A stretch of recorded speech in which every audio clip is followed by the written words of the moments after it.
Awesome. Okay, thank you so much, everyone, for sharing in the chat. If you haven't shared yet, go ahead and share where you're from, where you're joining in from, and also what you're working on as far as a degree, if you're an undergrad or if you're in high school. This session is focusing on financial aid, but also FAFSA. And so there's some important things to learn from financial aid. And I'll go ahead and share my screen and get started here.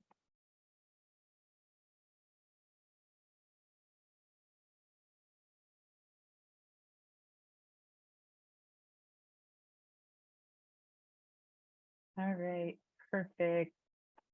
Yat خباهن نشنت بطني بشتين أنا غاتي دش شيدو كي أني دش نلا Delphina Thomas Ginishia.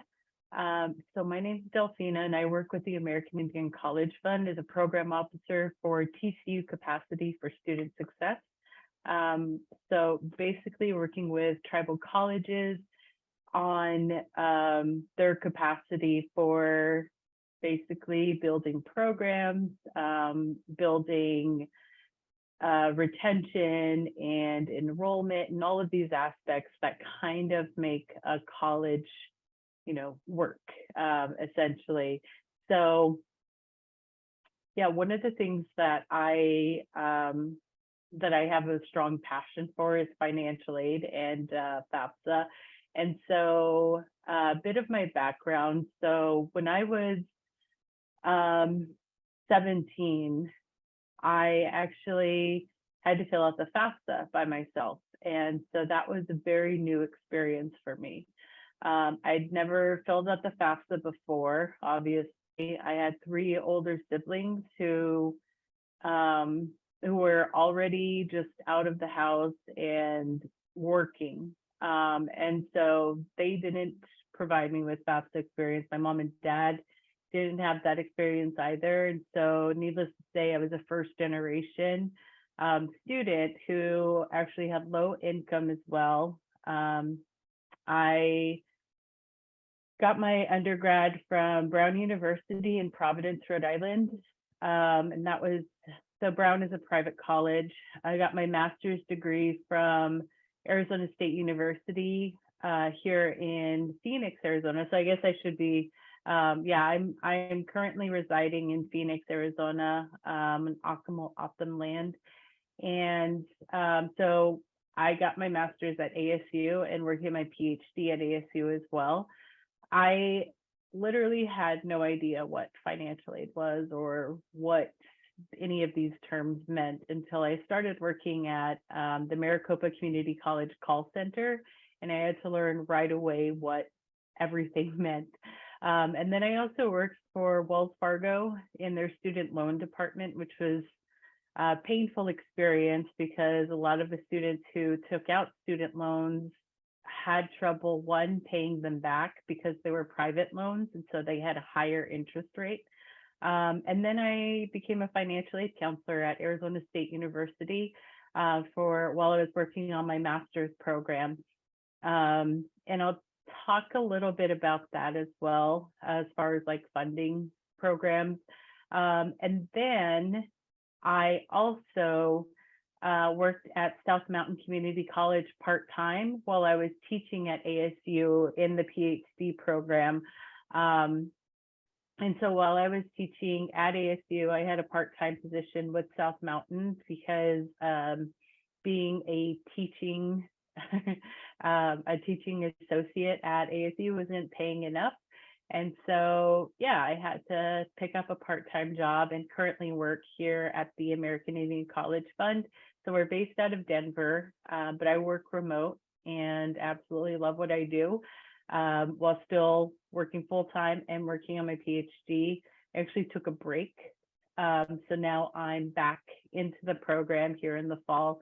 But we're going to talk just a little bit about general things like what's the FAFSA. So the FAFSA is the free application for federal student aid, and it's free. so you never have to pay to complete the FAFSA.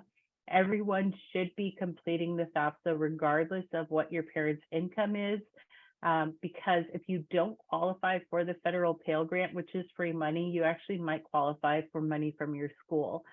And that's how I received additional funding for my master's program. I got something called the university grant.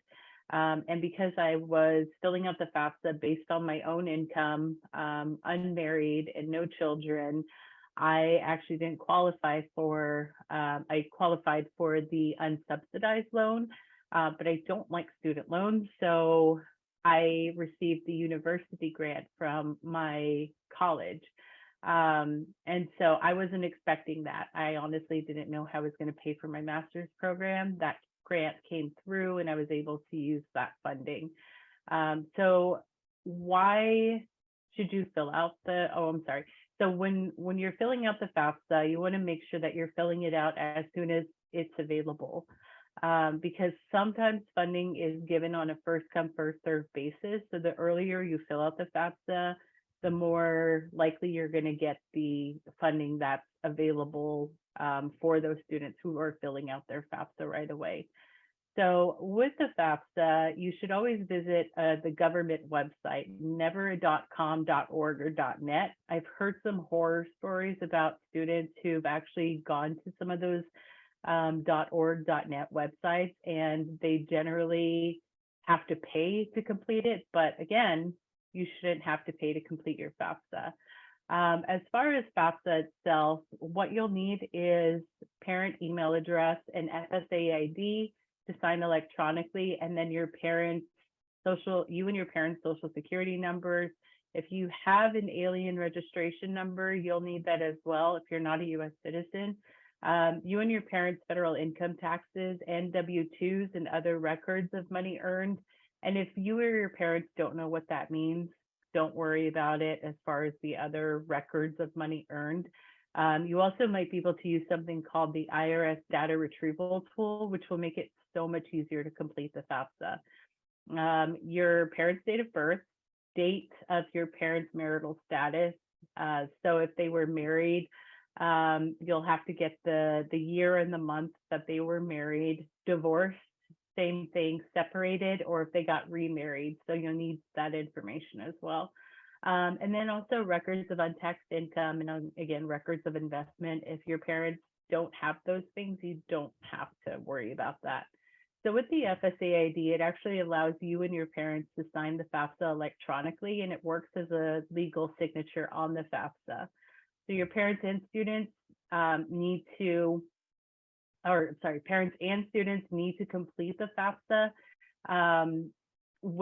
or if you're filling it out online, if you're filling it out online, you're going to have to use the FSA ID to sign it. And unfortunately, students are not considered independent until 24 years old, unless you have a special circumstance. And if you do, I can give you more information about that.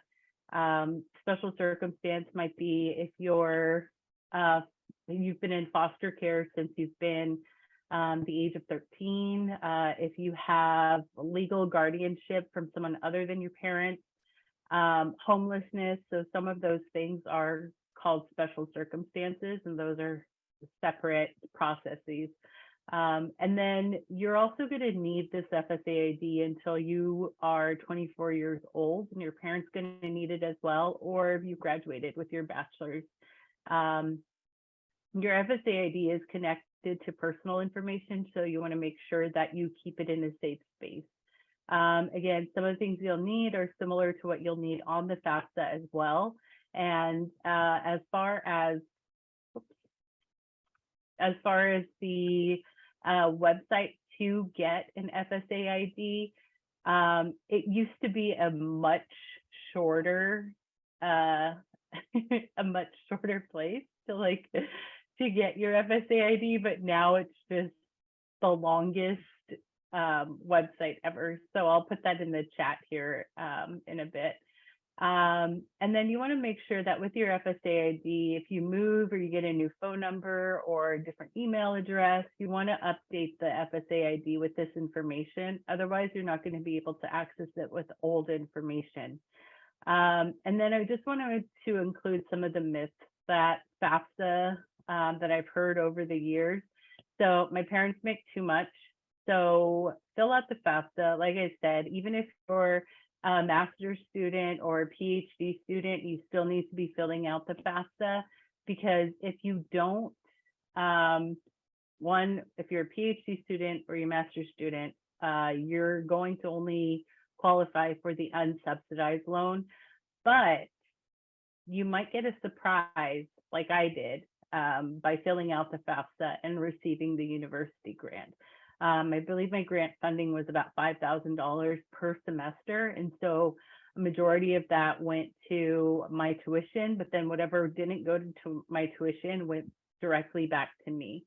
And then as a student, as an undergrad student, I know a lot of students I've worked with in the past also, when they filled out their FAFSA, maybe their parents didn't qualify, or I'm sorry, they didn't qualify because of their parents' income. They still received, again, like a graduate, or I'm sorry, like a university grant or other types of funding. And then parents not supporting their students. So I've heard this in different ways, where maybe parents don't want to provide the information, or they're financially not supporting the students. So as long as you have a relationship with your parents, you still need to fill out the FAFSA, because the federal government considers you independent until you turn 24 years old. And if you're under 24 and you have a job, you pay your own bills and residence, whatever, you're still considered a dependent student. So you're still dependent on your parents, regardless of, you know, having your own residence, making your own income, all of those things. So you'll still have to provide parent information. I only need to submit my FAFSA once. So you do have to fill it out every single year, because your parents' circumstances and their income might change every year. It really just depends on your eligibility for year to year, that the financial aid can actually change. I saw that a lot during COVID, where a lot of parents unfortunately lost their jobs in 2020. And so maybe that academic year, students didn't qualify for financial aid, but then when they filled out the FAFSA again, they were able to report that their parents didn't make the same amount. And so there's a lot of factors also with financial aid, where you can go through a special process as well to say, well, my parents don't make the same income that they did 2 years ago, because FAFSA does use financial information from 2 years ago. And so all of that changes. Also, we saw that a lot of parents brought in family members from grandparents to maybe nieces and nephews. So a lot of that family size shifted. So it's really important that you fill out the FAFSA every single year. And then as far as qualifying for FAFSA, because of grade point average, it is important to get a good GPA to get into a good school, because it does help to get some of those academic scholarships. But most federal student aid programs don't take grades into consideration when you first apply for financial aid. Just keep in mind that if you want to continue receiving aid throughout the entire time you're in college, you want to make sure that you're maintaining satisfactory academic progress, which is basically keeping a 2.0 GPA or higher, passing 2/3 of your classes, and then staying on track toward your degree. And I forgot to update this portion, but now it's called the SAI, and we'll talk about that. But the SAI is the Student Aid Index. So the new FAFSA has the SAI, and previously it was called the Expected Family Contribution, which made it sound like you have to pay this amount. You and your family need to pay this amount, but the SAI actually will show you what you qualify for in federal financial aid. And so it's really important that when you see that number that you don't freak out, because that number is just there to tell your parents, to tell the financial aid office how much money you qualify for. If there are zeros there, that means that you have a high financial need and that you would qualify for the full amount of the federal Pell Grant. And then FAFSA being the only form that you need to fill out for financial aid. I've heard students say FAFSA money. Where do I get FAFSA money? And how do I get more money? How do I get more financial aid? And so with the FAFSA itself, it only helps you determine what kind of federal grants you're eligible for, as well as federal student loans and work study. You have to apply for individual scholarships like tribal scholarships and scholarships offered by nonprofits like the American Indian College Fund. So make sure that you're also filling out the FAFSA and completing those scholarships. And then as far as filling out the FAFSA anytime, so the new FAFSA, we know that there's been some issues rolling that out with the Department of Education, as well as submitting the FAFSA. I actually helped a student recently complete their FAFSA, and it was a quicker process because there are less questions on this new FAFSA, which makes it so much easier to answer them. And because you're filling it out online, if you select something that doesn't apply to you, it's going to skip over that question. So you have even less questions to fill out. So the new FAFSA became available December 2023. So if you haven't filled it out, fill it out before July even, so that you can get some of those financial aid award letters coming in. This FAFSA that just opened, it's actually going to cover you for the following academic year. So it's going to be fall of 24, spring of 25, and then summer of 25. And then June 30th is when it's not available. So 24, 25 FAFSA, June 30th, it's not going to be available anymore. So if you have summer classes that you're taking of summer of 25, make sure you fill out the FAFSA before June 30th. And then again, fill it out, first come, first serve, always get little buckets of money. And then filling out the FAFSA, this is an issue I had. So my parents didn't, well, my mom actually was a single mom. And so she was on disability, and I didn't know how to report that income, but income actually isn't a requirement to fill out FAFSA. So if your parents didn't make income in the tax year that FAFSA is requesting, it's okay to put zeros there in the income portion. Also, if your parents receive Social Security income or disability, they don't have to report it on the income portion of the FAFSA. There's a separate portion on the FAFSA where they would actually report that. FAFSA is too complicated. I talked about this just very quickly, but it is really like it is a quick process to complete the FAFSA, especially for this new FAFSA coming out. I've been helping students fill out FAFSA for like the last 6 years, and generally it would take a little bit longer. Maybe like with my help, it's like 30 minutes, and depending on you know, if we need additional information from their parents and their parents aren't there, that usually is the most complicated part, is if the parents aren't there to answer some of these questions, like divorced. When did the parents get divorced? That's always something that comes up, or if your parents got remarried. So make sure that when you're completing the FAFSA that you're doing it with your parents, going online. And then also FAFSA has this option called the data retrieval tool, where you'll just log into the IRS website, put in your parents' information or even your information if you work and filed taxes. It'll take that tax information and put it directly into your FAFSA, which makes it even quicker. And then on to the next step, if you get selected for something called verification, usually that's for students who input tax information manually. That's when I typically would see verification just like flagged for some of those students. So make sure, again, data retrieval tool, that you're completing the FAFSA online and that you're doing it with students.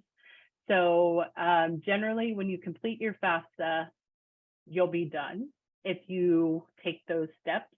But sometimes FAFSA or Department of Ed will ask additional questions or ask to verify some of the information that some students or parents put in which case your college will ask for that information. And if they need to update your FAFSA, they'll make those changes.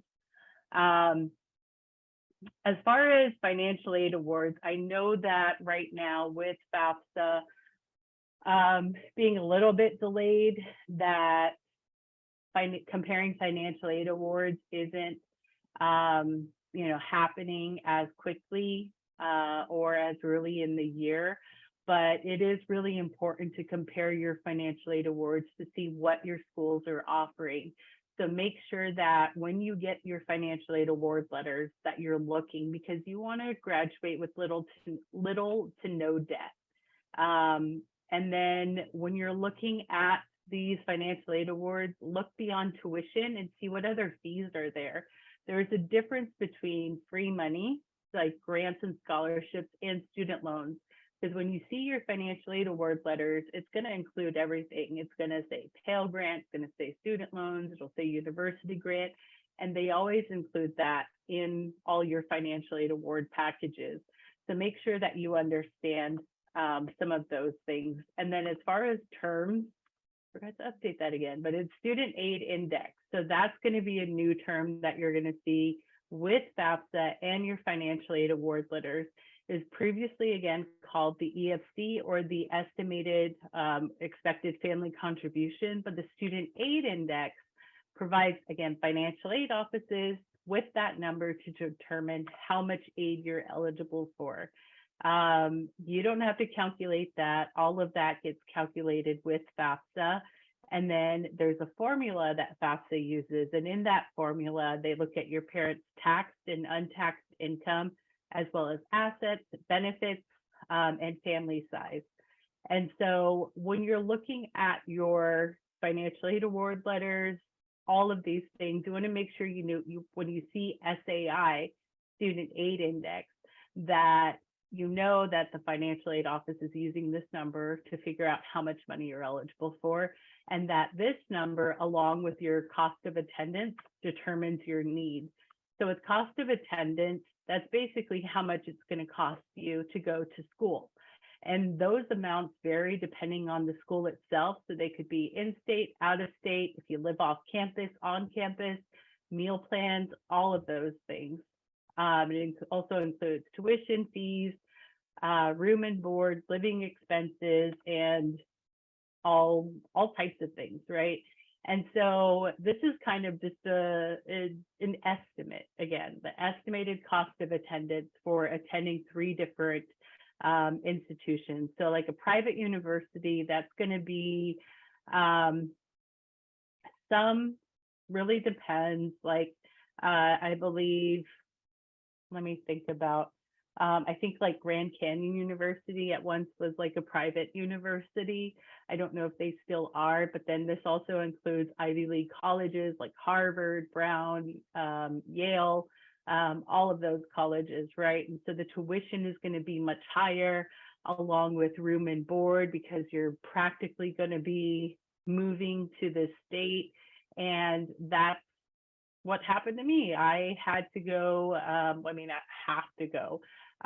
But when I moved to Providence, Rhode Island for college, I stayed in the dorms, had tuition. I had a very good package, financial aid award package, because I had a high need after filling out my FAFSA. And so they're like, hey, this student needs more money than this other student who maybe has like a $10,000 SAI, or estimated cost of attendance, or estimated expected family contribution, but we're going to use SAI.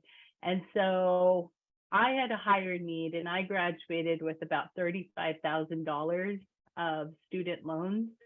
So I went to Brown. I think that at the time my cost of attendance was about 52. So it was maybe about a $200,000 education that I got, but I also left with 32,000 or 35,000 worth of student debt. When I went to ASU for my master's, I actually got a refund for the very first time ever. Well, it was actually the second time ever, because Brown, that was a whole nother story. But I got a refund, which means I essentially got paid to attend college, because I also applied for a lot of grants and scholarships in my master's program. On top of that, I was working at ASU, and so I had tuition, I think it's a tuition reimbursement, something. But anyway, they paid for a portion of my tuition so that I could get my master's. And so while I was working full time, I got my master's and applied for a bunch of different scholarships. And I essentially used that scholarship money to pay for rent, to pay for books. I bought a new laptop. So all of these educational expenses that I probably couldn't afford before, I was able to get enough money to actually make sure that I was comfortable so I could focus on my master's.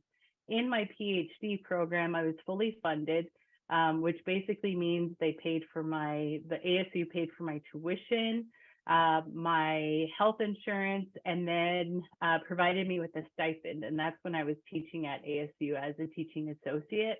And so I was fully funded for that program.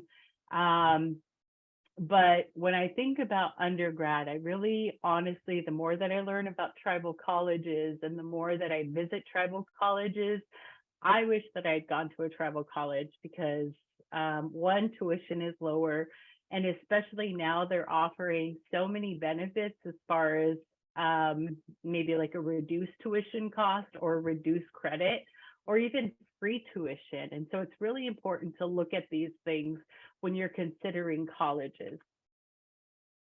And so when you're making decisions based off of your cost of attendance, you can enroll in a lower meal plan. That's what my niece did in her undergrad. She realized she wasn't using her meal plan as often as she thought she would. And she didn't have enough time to go to the cafeteria or the food halls or anything like that in between classes and between work study. And so she would often eat in her room, just like making PB&Js or ramen, like typical college student food. And so what she did was she actually enrolled in a lower meal plan cost, and she got a refund back from the higher meal plan to the lower, from shifting down from the higher to the lower meal plan. And she got a refund. She used that money to essentially buy groceries so that she always had something on hand. And so that's something that, typically does happen. That happened to me. I was enrolled in the highest meal plan, and I thought I was going to eat 3 meals a day, which you should be, like, I don't know, it really depends. But like, there was just, sometimes I didn't have time to grab breakfast. And so I would have something in my dorm. And then that was like one meal that I wasn't taking or using every day. And so I would get lunch and dinner. But yeah, so that's something as simple as, something simple that you could do. So affording the cost of attendance, I know those numbers are really scary looking, but remember that these are estimates, and that number could go down depending on different factors. So those are usually at the higher end because they want to make sure that they're providing an overview of what it could cost. And so those aren't exact amounts, so remember that. Tuition also varies depending on the program you're enrolled in. So you can always, I talked about the meal plan, you can always change meal plan as well. And then on-campus housing is more expensive than living off campus usually, or living with roommates, or living with your parents. So make sure that you're considering all of your options, but that you're also applying for scholarships. So when you're looking at colleges, make sure that you're looking at your path. What does your path look like? community college, university, trade school. We also, there's military options as well, getting the GI Bill, and there's a whole nother session on that, I believe on Tuesday, if that's something you're considering. But then researching how to get to that path. So what are the requirements for attending university? What are the requirements? What could you be doing now to get to that? And exploring a college website also. So I talked about cost of attendance, the student aid index, and then also need. So what does need have to do with college? Basically, once you submit your FAFSA, you'll know if you'll be awarded the Pell Grant and the types of student loans right away. And then once you figure out what your SAI is, or your student aid index, you could actually figure out how much need you have in order to attend your dream college or university or tribal college. Generally, with tribal colleges and community colleges, the Pell Grant is enough to pay for those courses, but it really, again, depends on how much financial aid you're eligible for, depending on your FAFSA, again. So when you know this amount, you can always figure out how much need-based aid you can have, and you can start applying for grants and scholarships. So need-based aid is awarded depending on how much need you have. And to determine that, you take the cost of attendance, subtract the SAI, which comes from FAFSA, and then that determines your need. So if you know how much need you have, you could take your cost of attendance. So if it's 16,000, your SAI is 1,000, your need is 15,000. So you won't be eligible for more than $15,000 in need-based aid. But that also doesn't mean that all of that money goes directly to your college, because if you have $15,000 that you need, some of that could even be like, your college might have a balance of $10,000, which means that you would get a refund of $5,000. So with cost of attendance, colleges tend to try to get that number up so that they can ensure, one, that you're covering all costs that might be estimated, but there's also, again, those numbers aren't exact. So for instance, if your tuition, you obviously pay for your tuition, but maybe you're living at home with your parents and they don't require you to pay rent. That's one section of your room and board that basically frees up that money. So you don't have to pay that to the school anymore. In which case, if you get, say, like, again, you have $16,000 and your student aid index number is 1,000, and you have 15,000, and maybe your tuition gets paid with everything, tuition, direct costs, all of that, your balance is paid. Now you get whatever is left over. And so with need-based aid, it's also important to consider the following programs that you'll be eligible for, like the federal Pell Grant, the Federal Supplemental Educational Opportunity Grant, which is FSEOG, and that's the financial aid award, that's the financial aid I was talking about, which is given on a first come, first served basis. So every college gets the FSEOG money, and they have a small bucket that they give to students on a first come, first served basis. Direct subsidized loan. Subsidized means that the federal government pays for the interest on that loan until you leave college. And then once you graduate, you'll start paying interest on the subsidized loan, but it doesn't add up during the time that you're in college. Federal Perkins loan is also available at certain colleges, so you want to make sure if you're getting the Perkins loan that your college offers it. Federal work study, and then also need-based scholarships and grants. So you can use that formula, cost of attendance minus SAI equals how much money you need. So you can just use that quick math to determine how much need you have. So you can do that. Your financial aid counselors could also help you with that. What about non-need based aid? So this is financial aid that's not based on your SAI. Cost of attendance and the amount of aid you've been awarded is all that matters. So for instance, if your cost of attendance is $16,000 and you're awarded $4,000 in need-based aid and private scholarships, that means you can get up to $12,000 in non-need-based aid. So with non-need-based aid, that includes unsubsidized loans. So once the funds disperse to your account, that means that you start paying interest on that. Federal plus loans, and then also teach grants. So teacher education access, college and higher education grant. These acronyms are so long.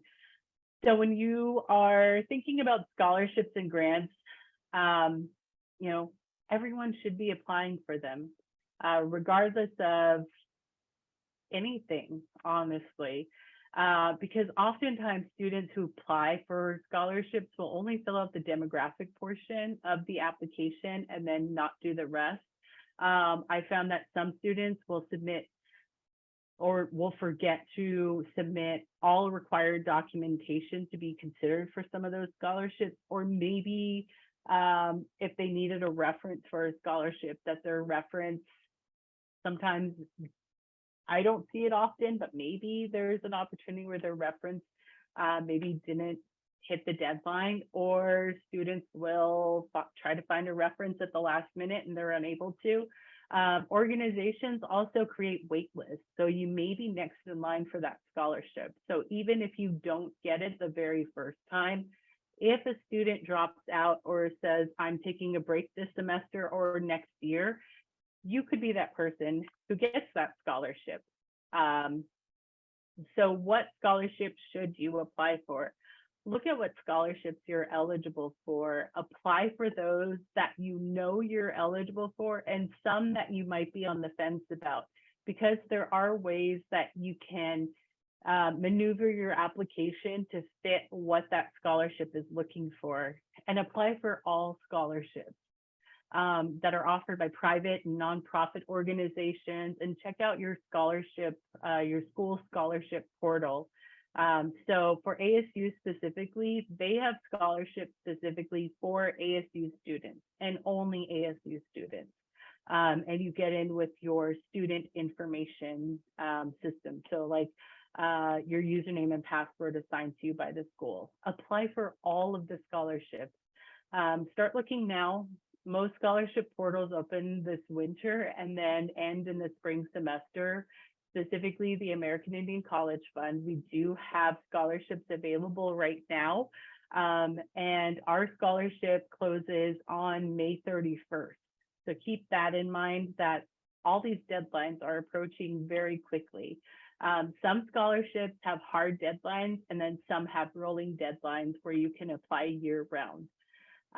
So again, American Indian College Fund, if you just Google American Indian College Fund scholarships, you'll see our scholarship portal due May 31st, 2024. We also have Native Forward. Native Forward is our another organization we work with, and they have scholarships, and I believe their scholarship application is due June 1st. Your parents, for instance, they also have their employers sometimes offer scholarships. Like my sister works at the Mayo Clinic, and my niece applied for a scholarship through the Mayo Clinic.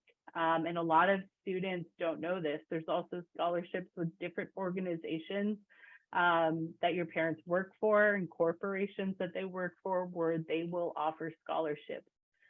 Again, your college or university portal, those are specifically only for you. Tribal Scholarship Office, that's also important.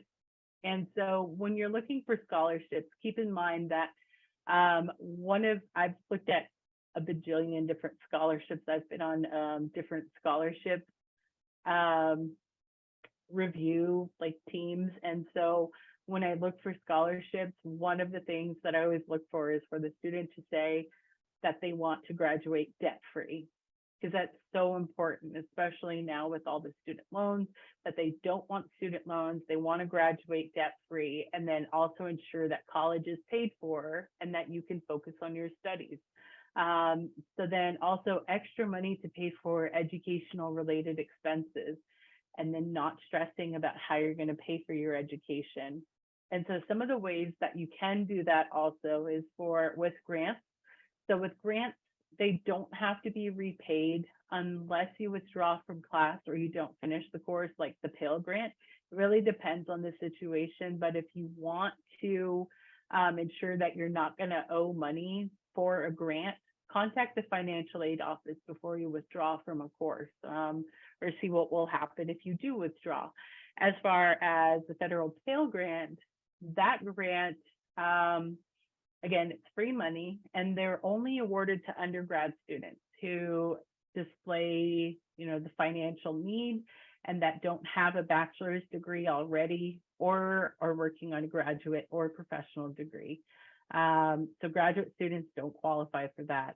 There's also university grants and supplemental grants that your financial aid office could also award to you depending on your financial need again. So with federal work study, that's something that I had to learn about. I always thought that it was just paying the school directly, but that's against the law. So with the federal student aid program, it actually provides part-time employment while you're in college to pay for educational expenses. Like you'll see in cost of attendance where they have miscellaneous expenses. That includes like hygiene products or transportation. So if you're in Phoenix and you want to go up north, you want to go home for the weekend, you got to account for gas, how to get there, or even if you're taking the bus. And so like transportation expenses, you can use your funds on that.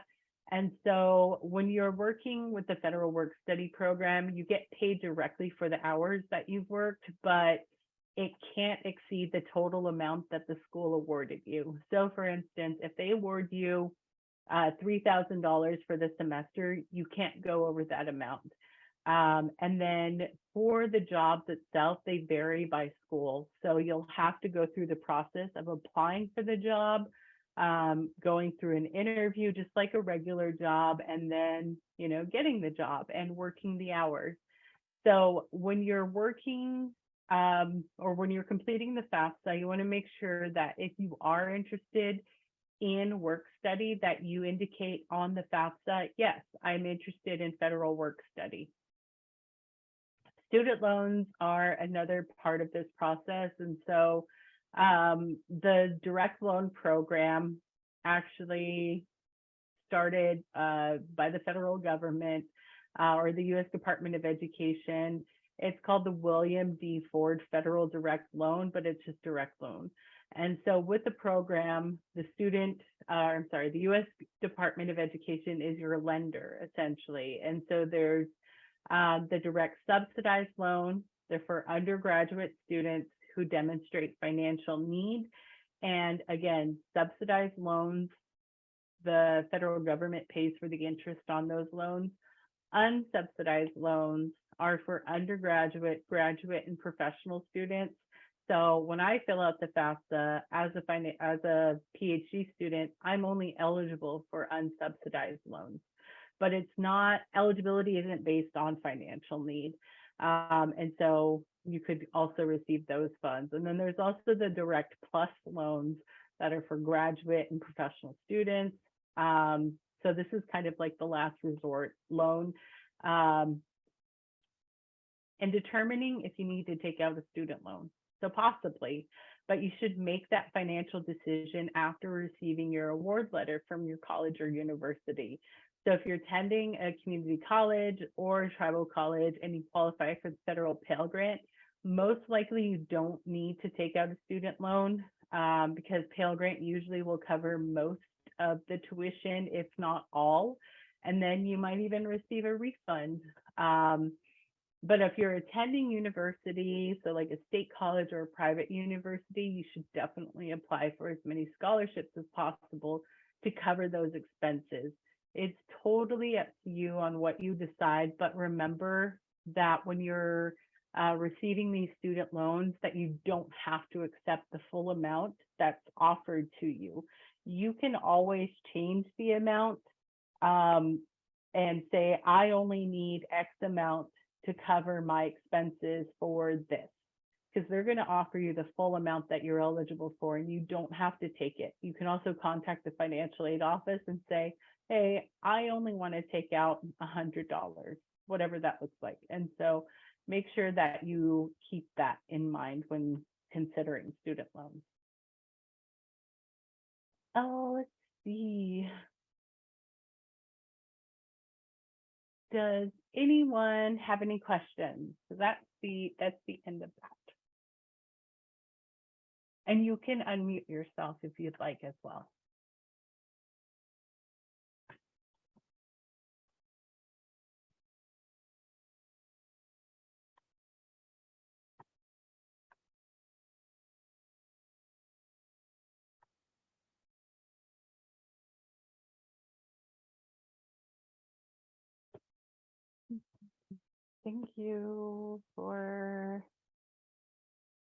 Thanks for sharing that list of tribal colleges.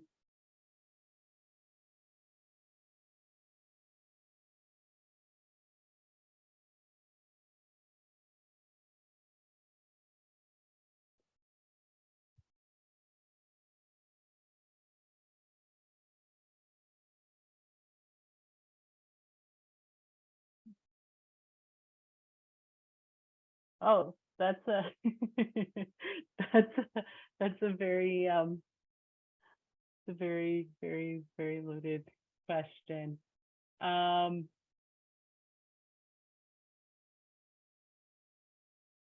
No, I don't know, because a lot of the this is in response to Maria's question in the Q&A. So for tribal scholarships, one, for instance, okay, so like the American Indian College Fund is a nonprofit organization. And so we also, will decide who we provide funding to. And so we have that requirement. As far as tribal scholarships itself, different organizations advocate for funding for tribal colleges and universities, or tribal colleges and universities, but also the tribes themselves will look at different types of funding sources. So there's this funding from all types and different spaces. And so because we're also a sovereign nation, I think that with the tribal scholarships, we are able to decide who we are funding with that tribal money. And so, and there's treaties from the 1800s, which indicate that the U.S. is responsible for providing education to Native students. And what that is currently, what that looks like now, is providing the funding to fund Native students' college journeys. I hope that answered your question. Yeah, when deciding whether to attend TCU, what's your advice in terms of, I don't know if you were here when I had mentioned that I attended Brown University in Providence, Rhode Island. I really had a great time. I received a lot of money, but I still left with a $35,000 debt, and I knew that I would because I also received a full ride scholarship to ASU, but that was my decision ultimately.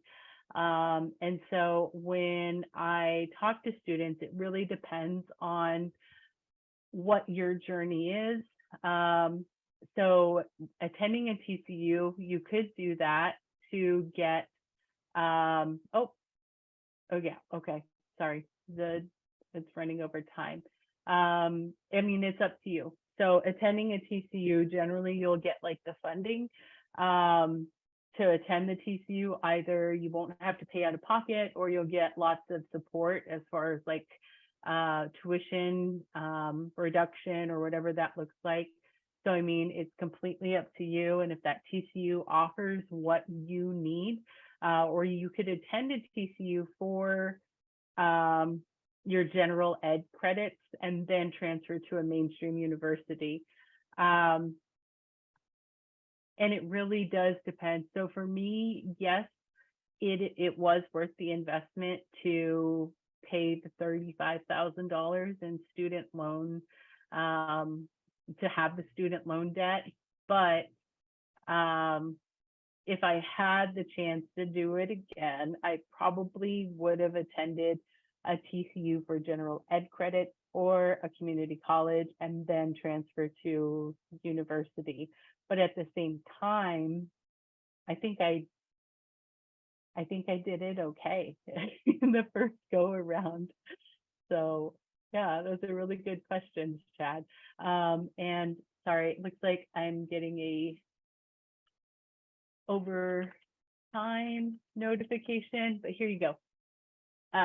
That's my email. So if anyone has any questions, further questions about even like my personal journey. So if like Chad, you're like, hey, I'm considering these options, then, you know, send me a message. We could also set up like a Zoom session or something.